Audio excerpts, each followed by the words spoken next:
It's already August. What is happening to my life? What is up, you guys? Welcome back to my channel. Today I am here with my what I watched in July video. So I have actually quite a few things to talk about today, so let's just get on into it. As far as TV shows go, I only have 3, so let's start there. First, I have Big Brother season 28. Girk and I are in the middle of watching Big Brother because it's still going on.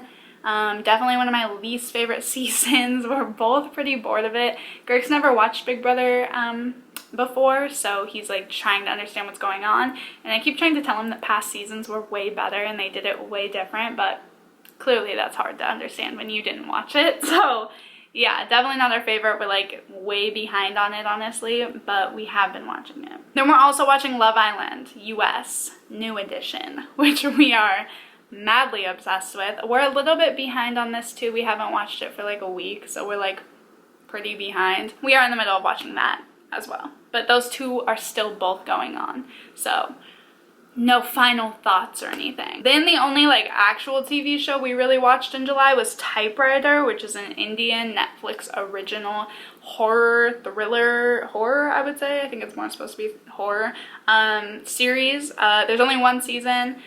They're definitely, by the end, it was like cliffhangery, so I'm sure they're definitely going to make a season 2. But season 1 was fantastic. I don't know what I would rate it. Maybe like 3.54, maybe like 3.75 if you wanted to get real nitpicky.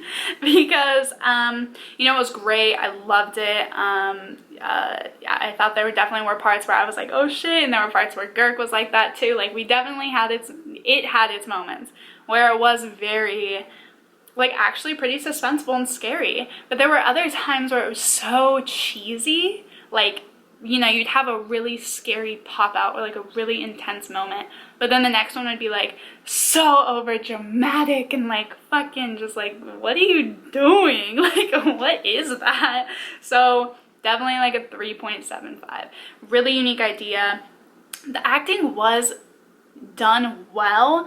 It's just almost like they told them in certain instances to act like really dramatic, when I feel like the actors just on their own could have maybe done it just like more casually, or it could have just like the effects could have been less cheesy, you know. But overall, like the storyline and everything, fantastic. So we did watch all of season 1 of that, and that's all the TV shows we've been watching. Not a lot of TV shows.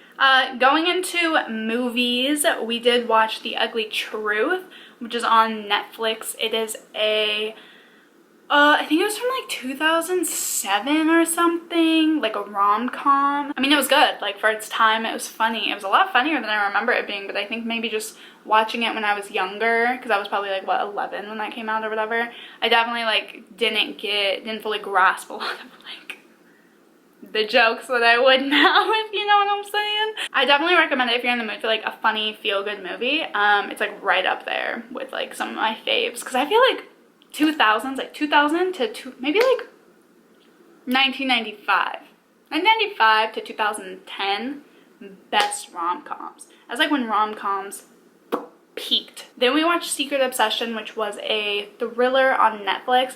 I would give this one like a 3, maybe even like a 2.5. The acting was terrible. The twist was so predictable. I definitely wouldn't recommend it. If you're in the mood for like a thrillery type movie, I will link you up above to a video I posted last fall that is my favorite thrillers on Netflix, or I would recommend watching Typewriter because it's really, really good. And don't let subtitles or other languages hold you back from watching fantastic movies and TV shows. So if you're in the mood for a thriller or a horror movie, I highly don't recommend Secret Obsession because it was so bland and predictable and the acting was so terrible. Sorry, Brenda Song from Secret Life of Zack and Cody, but like it didn't work, you know? I guess I forgot to even tell you what it's about. Pretty much it's about like this woman who gets in like this accident, and when she wakes up she like has some memory issues, and then some things happen with her husband and she's trying to figure out like what happened, like why she like ended up like in an accident to begin with, and like her memory starts to come back. And classic. It's been done 1,000 times, Netflix. Then also a Netflix original also. We watched A Murder Mystery with Jennifer Aniston and Adam Sandler. This one was so funny. I really, really liked this one. Adam Sandler is like one of my favorite actors. I think he's just so talented, and he really, in my opinion, really, there's a certain type of humor that wouldn't be around if it wasn't for Adam Sandler. And I stand by that. And seeing that again, because I feel like it's been a while since he's produced a movie that's just been this funny, it was nice just to see it again and have that humor and creativity again in a film. And him and Jennifer Aniston have worked together. I know they're really good friends, and they've worked together numerous times, and their chemistry and their comedy and their personalities just mix so well, in my opinion. But it was really creative, it was really well done, and I just thought it was funny, so I highly recommend that one. I have just filmed like half this video and realized I'm sitting in the middle, like I always accidentally do with my What I Watch videos, when I'm sure I've had to have this like almost covering my face this whole time. Then we watched Big Fish, which is one of my favorite movies of all time, and it's pretty much just about like this guy's life story ultimately, but it's done in such a creative way. I believe it's a Tim Burton, if I'm not mistaken, so it's just done in like that creative, over the top, over dramatized, like very cartoonish but yet realistic style, and it's just fantastic. Such a heartwarming story. I cried like I always do, even though I knew what happened, and I just am glad that we watched it. If you remember from last month, if you watched last month's video, Girk and I created like a booklet with all the top movies to watch in your lifetime, and we're going through it, watching all the movies that people always talk about, so that we are very movie cinematically up to date. And Big Fish was on that list, and I had already seen it, so it's one of my favorites. It really is.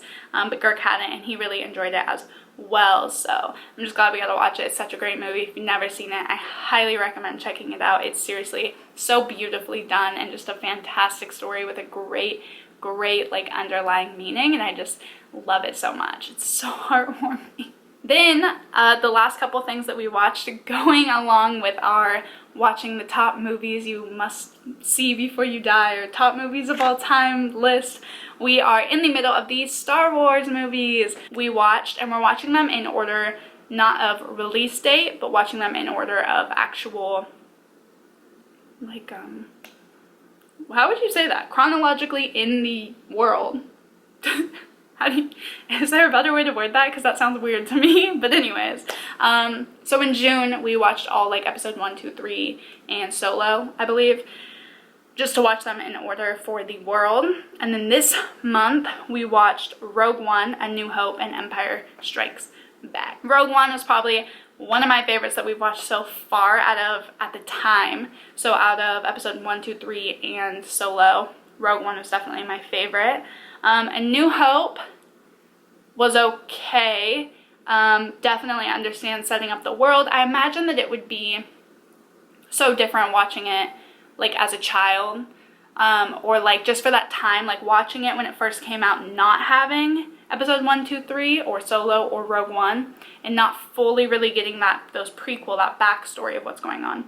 I understand how A New Hope would be like game changing. Like it would be so interesting, and you'd want to know and be so intrigued by all these backstories.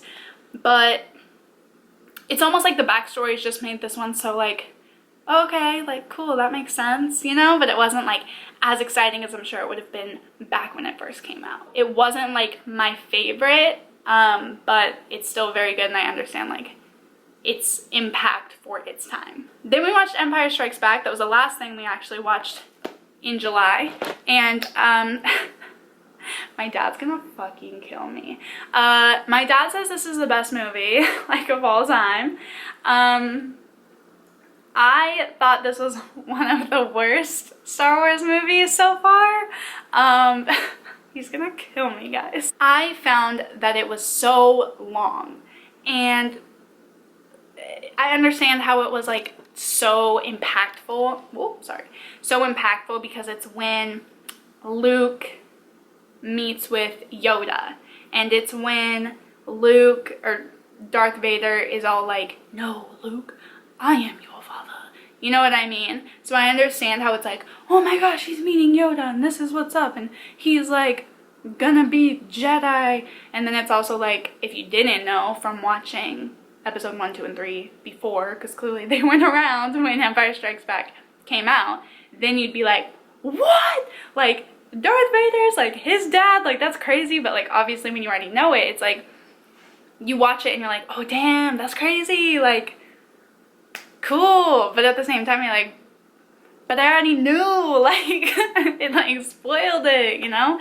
But I mean, it is good. I understand how it sets so much up for the world, and it's just like so interesting. And like, when the Death Star, you know what I'm saying? It's like very good. Lots of action, lots of excitement. Like I said, we're about halfway through Return of the Jedi right now, so I definitely know what happens after a little bit. And I have so many questions. I might make like a wrap up entirely just talking about my thoughts on each Star Wars movie. I think I'm gonna do that video when we're done watching all of them. And then when the last one, we'll see, when the last one comes out in December. So I think maybe post-December I'll make like my thoughts on all the Star Wars movies or something. But yeah, so obviously I know kind of what happens after Empire Strikes Back, like what it's going into with Return of the Jedi. But at the same time, it's like just looking at Empire Strikes Back alone as a movie, it is like so for me. So that is everything that I watched for July. Quite a lot of movies, and we've already watched quite a lot in August already too. Be sure to let me know if you've watched any of these things, your thoughts, and if not, then what did you watch in July? Let me know and give me some recommendations. As always, I always take them into full consideration and tend to watch almost everything you guys recommend for me. So overall, I hope that you guys enjoyed this video. Be sure to like it if you did like it, subscribe and hit the bell so you're notified every time I upload, and I will see you guys in the next video. Bye!